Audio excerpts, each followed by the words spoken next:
Retour sur l'émission Le Broker du jour avec nos amis d'eToro, le leader du trading social. On poursuit la discussion avec Antoine Fraisse-Soulier pour mieux comprendre un actif et quel est l'actif à la loupe aujourd'hui. Qu'est-ce qu'un copy portfolio? Eh bien, vous avez choisi le Outsmart Nasdaq. Que faut-il comprendre alors c'est vrai que donc aujourd'hui j'ai choisi le Outsmart Nasdaq. Juste pour revenir 2 minutes sur ce qu'est les copy portfolio. Ouais.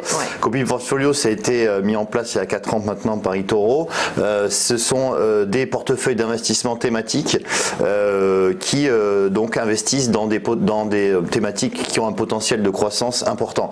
Alors on a avec ce copy portfolio qui sort un peu de l'ordinaire parce que c'est un copy portfolio qui se base sur l'intelligence artificielle et le machine learning. On a mis en place donc un algorithme qui va sélectionner au sein du Nasdaq 15 valeurs qui vont avoir une pondération différente au sein de ce portefeuille. Donc et ces valeurs vont être sélectionnées donc selon plusieurs critères décidés par l'algorithme et ça va nous sortir donc une quinzaine de valeurs, enfin pas une quinzaine, c'est 15 valeurs exactement. Aujourd'hui le portefeuille, donc les 15 valeurs qui composent le portefeuille sont les suivantes. Donc on va avoir du Activision Blizzard, NetEase, Netflix, Amgen qui est la plus grosse société biotech au monde, du Tesla, du Facebook, avec donc du coup des pondérations différentes. Donc vous voyez pour Activision c'est 12%, NetEase 11,83%, ainsi de suite.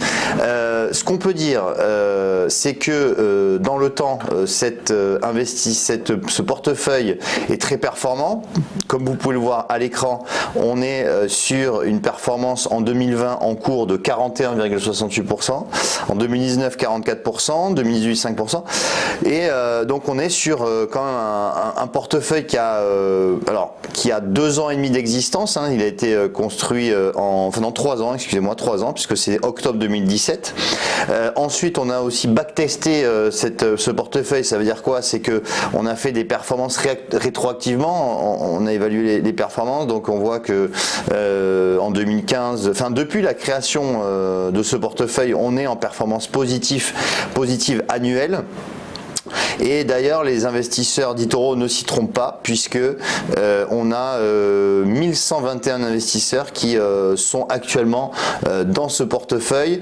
Pour rappel, le ticket d'entrée, c'est-à-dire la mise minimum pour entrer dans ce portefeuille, c'est $2000. C'est une somme, je le rappelle, qui est extrêmement faible comparée au montant qu'on peut trouver en gestion active, puisque pour vous rappeler, pour entrer dans certains fonds de gestion active, c'est 50 000, 100 000 euros.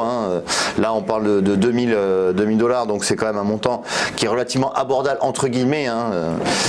Voilà.